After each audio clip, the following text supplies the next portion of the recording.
We spend much of our lives haunted by thoughts that whisper of failure, of inadequacy, of looming disaster. Yet, if you pause and look closely, you will see that most of these thoughts are phantoms, shadows without substance. Negative thinking is not the truth of the world. It is the fog of the mind, a lens that colors everything in shades of doubt and fear. Negative thinking is not reality, but a distorted lens through which we view life. The world itself is not inherently dark or cruel, yet when the mind is clouded by negative thought patterns, everything appears shadowed. It is as though a fog descends over our vision, altering the colors of reality, changing light into gloom, and turning possibilities into threats. The same situation that one person sees as an opportunity, another may see as a disaster, not because of what is happening, but because of the lens through which it is viewed. This lens, when stained with negativity, does not show life as it is, but rather as fear imagines it to be. The danger of such a lens is that it becomes convincing. The more we look through it, the more we believe what we see. A single thought of doubt or fear can multiply into a whole narrative of hopelessness.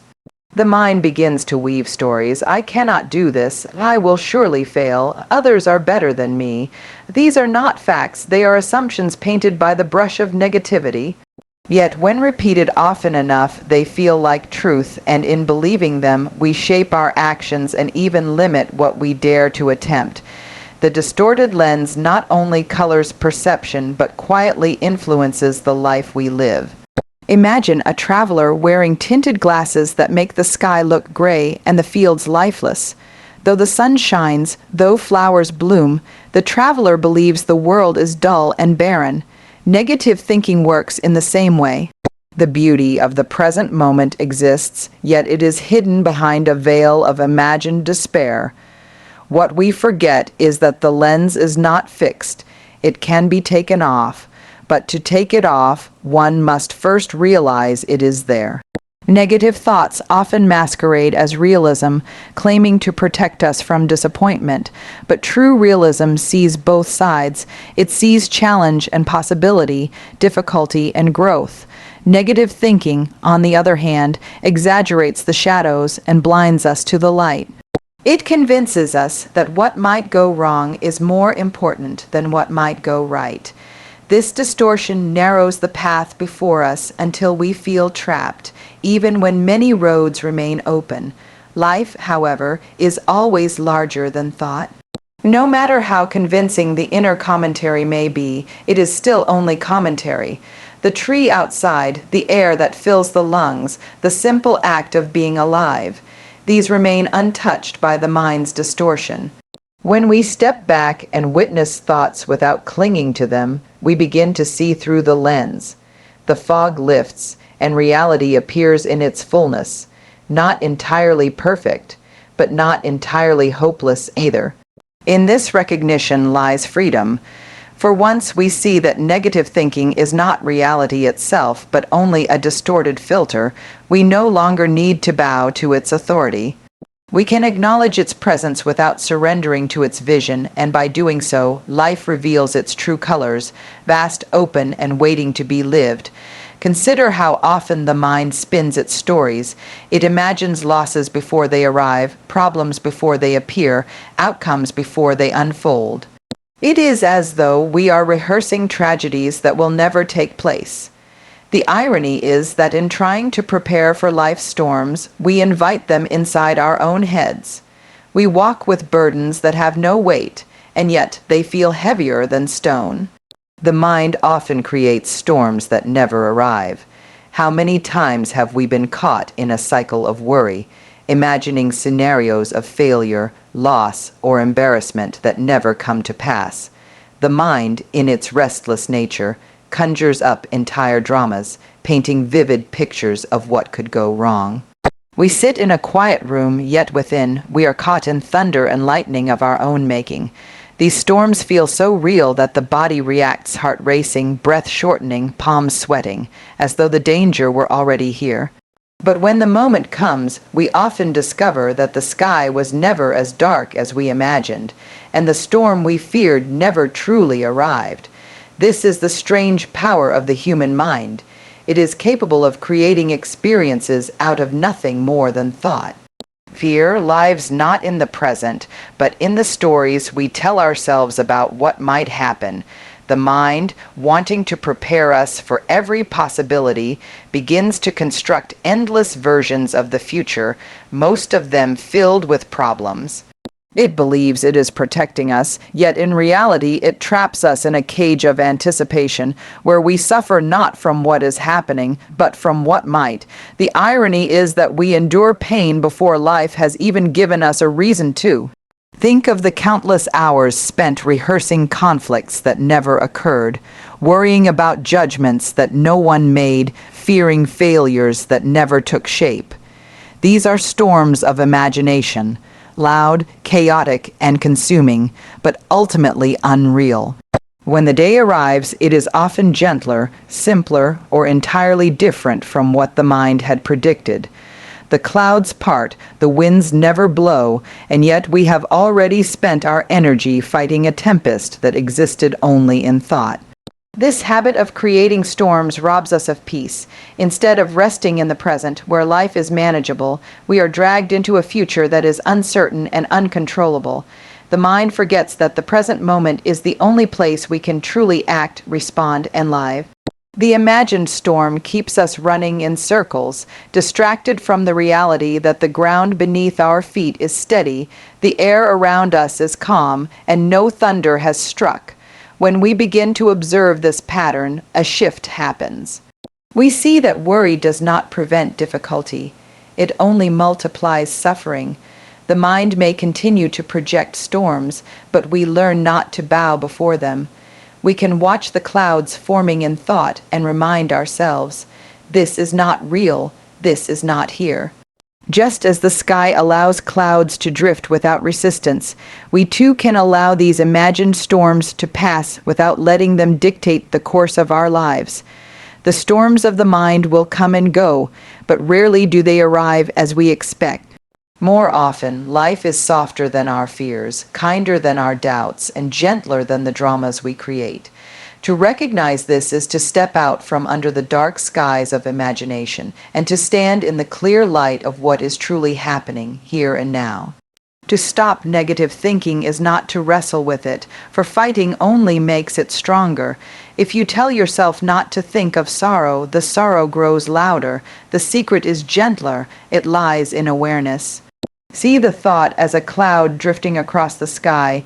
You need not chase it, nor cling to it. Watch, and it dissolves by itself. A thought has no power except the one you grant it. Dwelling on negativity is like carrying unnecessary weight. It exhausts the spirit. Imagine walking through life with a heavy sack on your shoulders, filled not with stones, but with thoughts of regret, resentment, and fear. Every step becomes harder, not because the path is truly steep, but because of the invisible load pressing down on you. The weight is not real in the sense that it belongs to the present moment. It is borrowed from the past and imagined for the future. Yet the body and mind still feel the heaviness, and slowly the spirit becomes weary under its strain. When we dwell on negativity, we replay old hurts and disappointments again and again, each time reinforcing their hold on us. A single memory of failure can be revisited until it feels larger than life, overshadowing moments of success and joy. Resentments toward others or ourselves can be carried for years, even when the circumstances have long since dissolved. These thoughts do not solve anything, nor do they change what has already happened. Instead, they drain energy, leaving us tired and less able to meet the challenges of today with clarity and strength.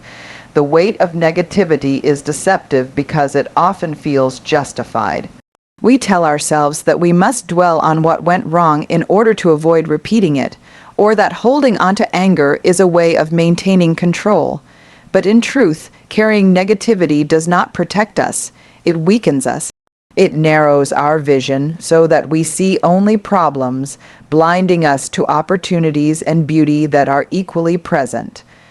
Like a traveler staring only at the mud on the path, we forget to notice the trees, the sky, and the fragrance of flowers along the way. This exhaustion of spirit is not something that happens suddenly. It builds quietly. Day by day, as negative thoughts are entertained, they accumulate, layer upon layer, until life feels heavier than it truly is. We may not even realize that it is the dwelling itself, the constant circling of thought, that creates the burden. The situations we remember are no longer here, yet they continue to live within us because we continue to feed them with attention. In this way, the weight is self-imposed, and only we have the power to set it down. Freedom begins with awareness. The moment we recognize that we are dwelling unnecessarily, we have already loosened the grip of negativity. We can see the thought for what it is, a passing shadow, not a permanent mark. By letting it pass instead of clutching it, we lighten the load. The spirit, once weighed down, begins to feel space and openness again, like a bird released from a cage. Life is challenging enough without the burden of carrying what does not belong to the present. When we release the habit of dwelling on negativity, we discover that we are not weak or broken, but simply tired from carrying too much. To lay down that unnecessary weight is to rediscover our natural strength, our ability to move with ease, and the quiet joy of a spirit no longer exhausted. Notice also that negative thinking thrives on repetition. Like an echo in a canyon, it returns again and again, convincing you it is real. But if you step back, if you look without judgment, the echo fades into silence. What remains is the clear presence of this moment, the breath moving, the heart beating, the world alive around you. In that presence, negativity has no ground to stand on. To stop negative thoughts is not to fight them, but to see through their illusion. The more we struggle against them, the more strength we unknowingly give them. Fighting thoughts is like wrestling with shadows. The harder we push, the larger they appear. The mind, in its attempt to silence what it dislikes, ends up creating a louder echo. In truth, negative thoughts have no substance of their own. They are flickers of imagination, passing forms of energy, stories told by the mind that are mistaken for reality. When we see them clearly for what they are, the illusion loses its grip, and what once seemed heavy and overwhelming becomes light and insubstantial. Most negative thoughts arise not from the present moment, but from fears of the future or echoes of the past. They are projections and memories stitched together by imagination. Yet when they come, they feel as solid as stone. The mistake is in believing them to be truth rather than recognizing them as interpretations. To fight them is to accept them as real opponents, but to see through them is to recognize that they are mist, not mountains. The moment we realize that thought is only thought, not prophecy, not certainty, it begins to dissolve on its own. This way of seeing requires a gentle shift. Instead of reacting with fear, we watch the thought with curiosity. Where did it come from? Does it reflect what is truly happening right now? Or is it simply a familiar habit of the mind? Often we find that the thought has no foundation.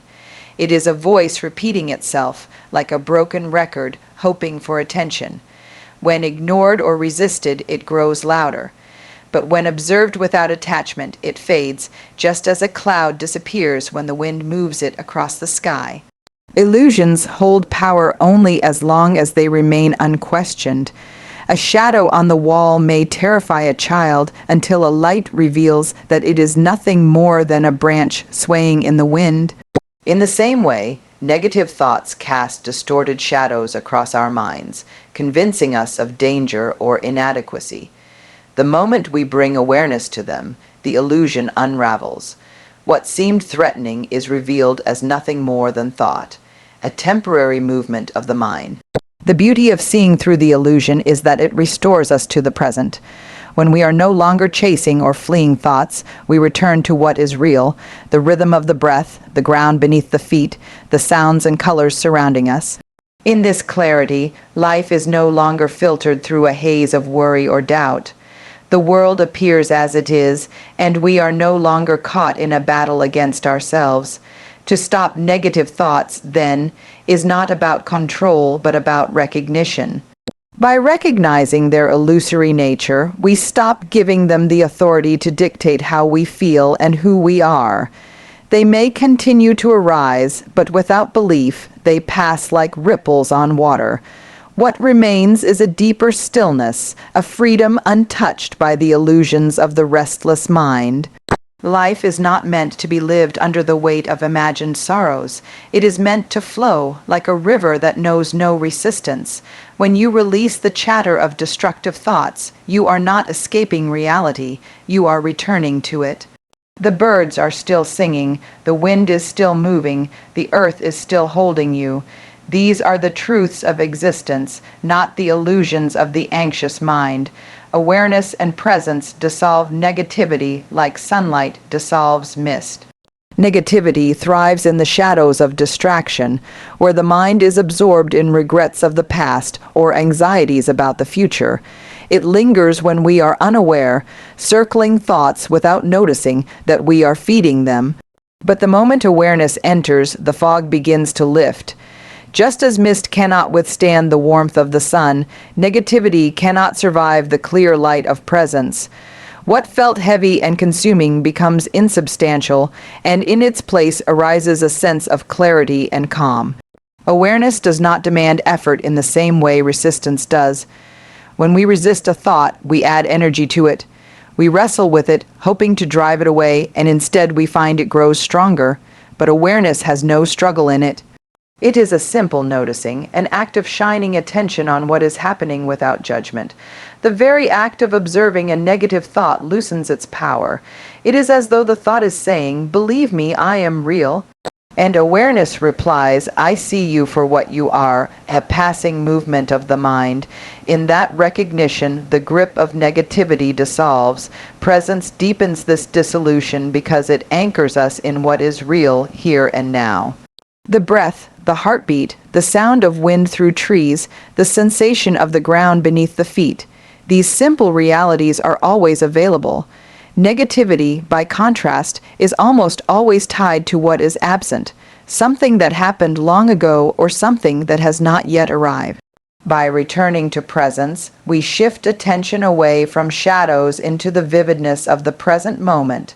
And in this vividness, negativity loses its soil.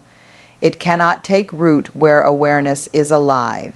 This is not to say that presence denies pain or difficulty. Life will always bring challenges, but negativity is more than challenge. It is the added layer of interpretation, fear, and resistance we place upon it. When awareness is brought to a difficult moment, we see the raw reality, a sensation, an emotion, a circumstance. Without the stories built around it, the difficulty is often lighter, more manageable.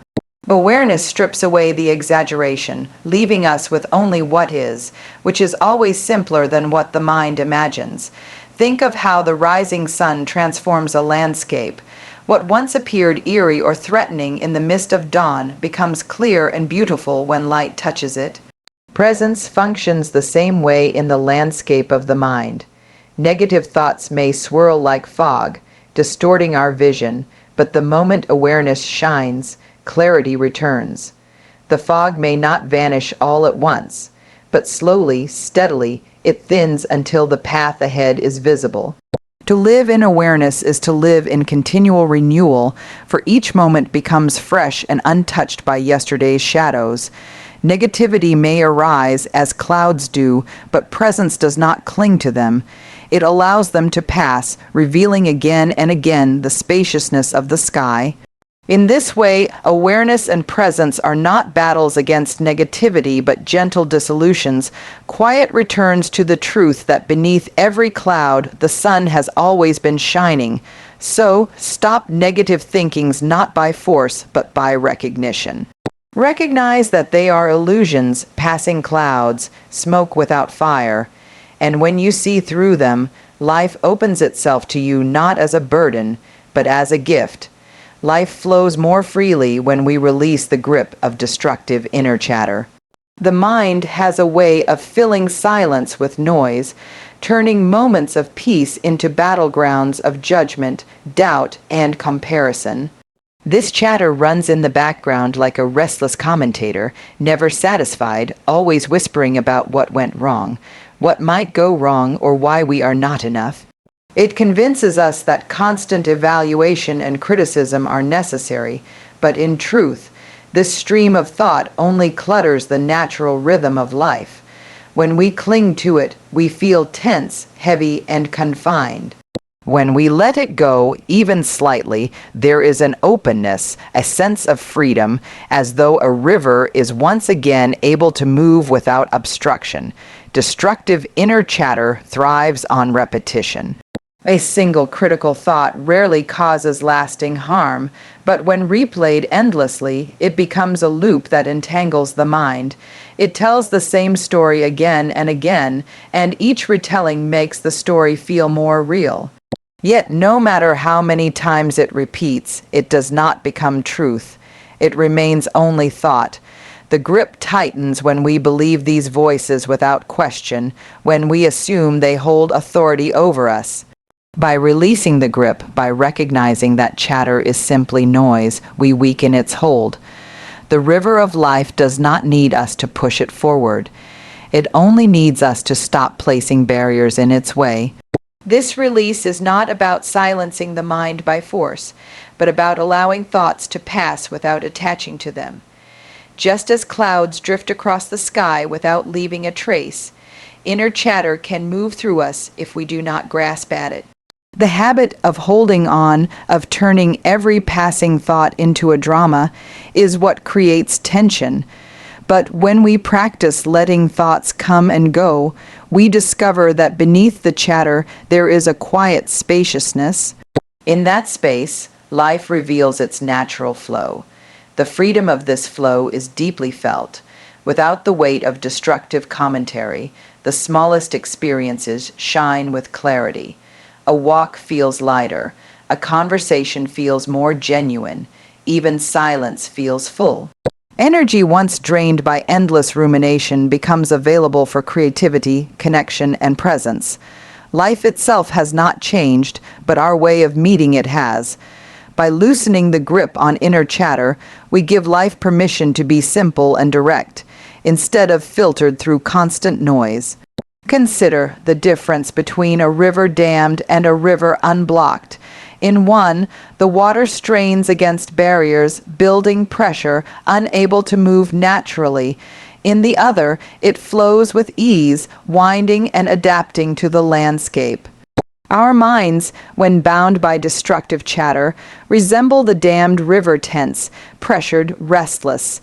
But when we release that chatter, even for a moment, we feel the current of life moving effortlessly again. The river was never broken. It only needed space to flow. And in the same way, life becomes lighter and more harmonious when we step out of the grip of inner noise and allow ourselves to move with its natural rhythm.